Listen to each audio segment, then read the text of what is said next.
What's up, guys? I'm your host, Tim Galligan. Welcome to the Ghost of Real Estate, Season 2, Episode number 2. On today's show, I have very special guest, Ed Jarvis, Ed Cookie Jarvis. Ed, welcome to the show, brother. How are you today? Good, man. How's everything, right? Yeah, keeping busy. Real estate's busy. Nice. Good stuff. So, Ed, you want to just take a minute, introduce yourself, who you are, what you do? So I'm Ed Cookie Jarvis. I've been a realtor for the last 31 years. But from 2001 to 2008, I used to be the number 2 speed eater in the world. And as I always say, my job's to eat up my competition. That's awesome, man. Good stuff. So you're a real estate agent now. We go to the same gym. How'd you get started in real estate? I actually had a girlfriend that was trying to beat the broker out of his commission. And I said, I don't think you understand this correctly. So let me just ask him. So I called him up. I asked him. Sure enough, it was what I thought it was. And at the time, I was a cabinet builder and it was a little slow. And I said, you know what, maybe I should go get my real estate license. I kind of like real estate. I've always been involved in houses and I know a lot about construction. I was, a cabinet maker for many years in construction. So one goes with the other. So I know a lot about them. So it was easy to sell them because people, could ask questions and I could actually give answers. That's awesome. So not only are you a competitive eater, but you are the competitive eater, right? You hold more world records than anyone for any competitive eating. I think I still hold 38 world titles, but I think there's probably a few that have surpassed me, but also been in 14 years versus my 7. That's awesome. I'm looking at this here. I'm looking at Wikipedia. You got your own Wikipedia page. You're afraid to get a Wikipedia page. You're like, oh God, what's that going to be like? But actually my Wikipedia page is actually normal stuff. I see chicken fried steak. You had 6 11-ounce chicken fried steaks with country gravy, Lone Star Cafe in 12 minutes. Yeah, I did like 14 ounces of ice cream in 10 minutes, 6 pounds of ham and potatoes, 31 and a half cannolis in 6 minutes, plus 6 cups of black coffee, 8 pounds of pasta in 10 minutes, linguine. I mean, I have a lot of, interesting titles. And I also have eaten like a 3-pound salad in, 6 minutes. That's incredible. How'd you get involved in competitive eating? So I was watching a show one time on matzo ball eating. I'm like, wow, they're getting paid to eat. I'm like, man, I've been eating fast, but I'm not getting paid. I'm like, I should be getting paid. And so what's the next step from there? Following year, I actually entered the contest and I went to Ben's Deli and it was a $25 entry fee. And I'm like, how could I lose? They give you back $25 for Ben's Deli. They give you 2 free Islander tickets and the money goes to charity. So I'm like, oh, this is a win-win. So I went, I tried out. I didn't make the cut, but I had somebody video to watch how the guy, that beat me ate him. He'd been in, 3 years in a row. So I said, let me change my technique. I tied the world record and lost in overtime, my first time out. And when I was done, some guy walks up with a corncob hat and he says, hey, kid, do you have an agent? I go, an agent for what? He goes, for eating. I go, there is such a thing? And he goes, yeah. I go, you see that guy over there just beat me? I want to beat him every time he walks on the stage. Sure enough, never did he beat me again. Wow. So there's training involved? Oh yeah, I mean, matzo balls, I would go get, 20 matzo balls and I'd practice with them. Hot dogs, I would eat with them. One of the more challenging one was mayonnaise. So, I get a call from Jay Leno. They want me to be on the show and they want me to eat 2 pounds of mayonnaise. Oh my God. 35 seconds. He goes, 35 seconds? I go, 35 seconds. Sure enough, I ate the mayo in 35 seconds on the dot. You ate 2 pounds of mayo in 35 seconds? So a full jar of Hellmann's in 35 seconds, yes. Wow. That's incredible. Snoop Dogg and Simon. Well, Snoop Dogg goes like, what are you going to do after that? I said, I was thinking of eating a couple of cans of tuna, a couple of slices of rye, do a little jump around. Wow. So the training, is this year-round training or is it like going to the gym, for example? Well, yeah, I mean, sometimes it was more than others, depending on what the month was. Like I'm trying for the world buffet title, so I would go to a buffet and I'd eat like 16 different pounds of food in different plates. And I'd, they hated when I come for $7.99 all you can eat lunch. Oh my God. Practicing for wings, I'd eat 320 chicken wings in a half an hour, and they're like, that's $7. 320 chicken wings. They weren't always happy to see me at buffets. Let's say that. Yeah, that's incredible. How do you work on? Is there like a technique to expanding the stomach or? Yeah, so sometimes I would eat cabbage. I'd eat 12, 13, Right. 14, 15, one sitting. And I try to get it down, within a 15 to 18-minute time frame, stretch the stomach. Sometimes I just drank 2 or 3 gallons of water. I could drink a gallon of water 59 seconds. I'd hit for the 2 gallon mark, I'd hit in like 2:45, and 2.5 gallons, I'd hit like three and change, 3:50. Wow. So do you have like coach? You're looking at them, self-coached. In fact, at some point when I was getting out, I was coaching other people on how to expand their stomach, how to practice, how not to do it, different techniques. And the one girl, Juliet Lee, she was under my tutor, and but then she must have did some challenge and had a problem. She wasn't whatever. She didn't choke or anything like that, but she had a problem health wise. So when training for this, you're eating like this every day? No, I mean when I was training to eat, I mean you train like when you ate really fast. Right. I ate fast. It didn't matter when I was eating. I just ate fast because you basically had to eat the same way. You couldn't just say one day I was going to eat fast and one day I was going to eat slow. One day I was going to chew, one day I was not going to chew. So when you go out and you have like a normal meal or you go out to dinner, does that even fill you? Now, I could have like literally, I could go to Cheesecake Factory and have a salad, and I take half at home. Really? I used to go out, forget it. I mean, they would just keep wheeling food in front of me like a bottomless pit. Wow. I see here on the Wikipedia page, it says you hit over 500 pounds. Clearly, you're not that anymore. You're working out, you're going to the gym, taking care of yourself. 525, went down to like 279. Now I'm up a little. I'm back to 340, but I'm going back in the opposite direction finally. Real estate as a whole, how has this transitioned from your networking, from eating, to real estate?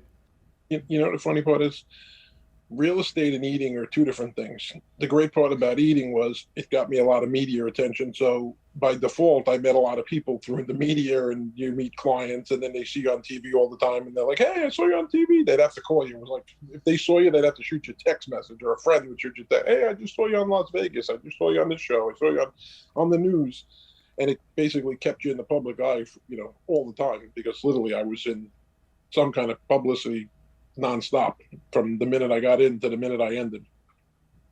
Yeah. No, I can imagine. You were on Nathan's hot dog eating contest. You ate 30 and a half hot dogs? Yeah, I was the first American to eat over 30, and it was actually, I want to say it was the year that what was his name? The guy, the football player from the Green Bay Packers, not the Green Bay Packers. What's it, the refrigerator Perry was in? Right. It was in 2003. Yeah, and I broke the American record, which was 29 and a half at that time. I ate 30 and a half. Nice. Together a few years earlier, even the Japanese were only 25, but I got in a few years too late. I probably could have won that contest almost every year because they were eating like 15, 18, 12. I could have been the champ for like 20 years, really. So what's the deal there? You dip it in water? Dunk it, yeah. It just makes it easier. You don't have to do two processes of drinking and with the water because you dunked it already, so it's already wet. It just slides right down. Right. 30 and a half, that's a lot. Can become a little greasy, so you got to be careful. Right. Now I notice they use like drinks, with like lemonade or stuff because that kills the grease in your stomach, which was a good idea. I mean, I didn't pick up on it until after the fact, but didn't really matter. I don't know if it would have made that much of a difference. Is that the biggest stage? The Nathan's hot dog? That was the biggest one, but I mean, there was a lot of competitions that were big, like the Krystal burgers, and down in the South was like the Nathan's of the North. Then, there was a lot of little contests that were all over the place, sometimes you'd go to, like, my friend was in a jalapeno contest, and you're talking like hundreds of thousands of people show up to watch people eat jalapenos, and you're like, Really? that's painful. So what was the transition from competitive eater to normal human being?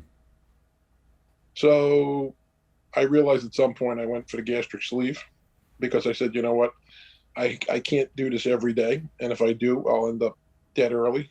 So I basically forced myself to eat less by default by just getting the sleeve and using it as a tool to prevent me from screwing myself up. You can still eat with the sleeve, but you can eat less. Got it. Now were you working out and things like that when you were competitively eating? I was always working out. In fact, it was funny because one time I was before Nathan's. I said I want to do a cleanse, so I did like a 70. I wanted to lose 75 pounds in 6 weeks before Nathan's, and I made the front page of the Wall Street Journal with a picture, like a little artist rendering, which is like very hard. You like most people never see an artist rendering in the front page of the Wall Street Journal in their lifetime. And that was the week Martha Stewart got locked up, and so did Bin Laden got caught. And I'm like, I made the front page for losing 75 pounds. I thought that was pretty cool. No, it's definitely pretty cool. It seems like, yeah, you've got a lot of notoriety, publicity, really build the name. Yeah, I mean, it was like building a brand. At the end of the day, I've been selling between 40 and 70 homes a year for the last 31 years. And like anything else, you're just building a brand. It's like, it was Cookie Jarvis, now it's Team Jarvis. For real estate, it's the same thing basically, just without the cookie. Nice. And where does the nickname Cookie come from? Cookie Crisp was the wizard on the box was Cookie Jarvis, and by default, my last name is Jarvis, so they called me Cookie Jarvis. And then at some point, I was doing like Cookie Monster costume, which definitely clarified my nickname. Awesome. So now you have a team built out? Yeah, so I'm building a team out of Hauppauge, New York, and right now I have 7 guys and girls and ladies, and now we're working on, over the next year, try to build out a team of about 100 people. Nice. And you're covering Nassau and Suffolk? Nassau, Suffolk, Queens, Brooklyn. Awesome. How's that process been of building a team? It definitely takes time, with selling my house this year and getting divorced and everything else going on. It's definitely a full-time job just to get those things done and make sure your kids get what they need and the dog and everybody else gets what they need. But it's definitely work. So you've been in the industry for a while, where you've seen the ups and downs, the turns, the swings in market. Oh yeah, I've seen all angles of this business, and it's funny because I said to somebody the other day, I go, next 3 months there's going to be a lot of short sales, a lot of foreclosures. Right. There'll be a lot of people that just couldn't hang. I sold my house at the top of the market, thank God. Now I'm in a rental. I'm like, you know what? I'm going to buy back in 2 years, and Right. that'll be that. It's like sometimes you get lucky. You can do that. Sometimes you can't. When I bought my other house, I sold at the top of the market. I got out. I bought this house. I built this house. I got a good deal on it. But you spend a lot of money building a new house. You don't realize how expensive it is to build it. And so that house, I didn't make as much as I would have made on a normal house, but I didn't have to build it from scratch. It was a lot more work. Right. And you see a lot of distressed properties popping up? They're starting to creep up there. Some of them are still occupied is the problem. So I don't really want to buy anything that's occupied because that's a disaster. Right. But there's always a way to get people out. Just offer them money. What do you see happening over the next 1 to 3 years? Oh, I mean, the market's got to drop. It can't stay this way forever. It's already been at the top of the market for the longest time ever in record times. So I would say 6 to 8 months, market neutralizes. Next 6 to 8 months, dropping prices. Next 6 to 8 months, it continues to drop. Rates hopefully will neutralize as well. And then we'll be back to normal. Once we'll hit a level market again, probably 25 to 30% lower than we are now. Oh, wow. You think 25, 30% lower? Yeah, I think at least 25. I mean, it depends on what they do with the rates. I mean, the rates are dictating all the problems that we have right now. The market slowed because they raised the rates to 2.5%. Right. Otherwise, we wouldn't be having anything. But, well, aside from the shortage of lack of houses, I mean, that's the big problem. Probably like 10 to 15 listings. This time of year now, I got 7, but they're all in contract. Right. Everything goes to contract, 2 seconds. Quicker than I could blink. So the velocity of the turnover is still the same from what you're seeing, just inventory lower. Anything for like under 500,000 goes in like 4 minutes. I mean, literally, Right. they're like, can I see it in 10 minutes? No, you can't see it in 10 minutes because we're not showing it until the open house. Right. And then the open houses, sometimes they look like a parade. I'm like, it looks like I work in a nightclub door. I'm like the bouncer again. There's 40 people down the block. You're like agents lined up. And at this time of year, that's not fun because it's 100 degrees out. No, yeah, it's definitely crazy. 70 people at an open house. I mean, that's crazy. Yeah. Have you ever seen anything like that in your 30 years?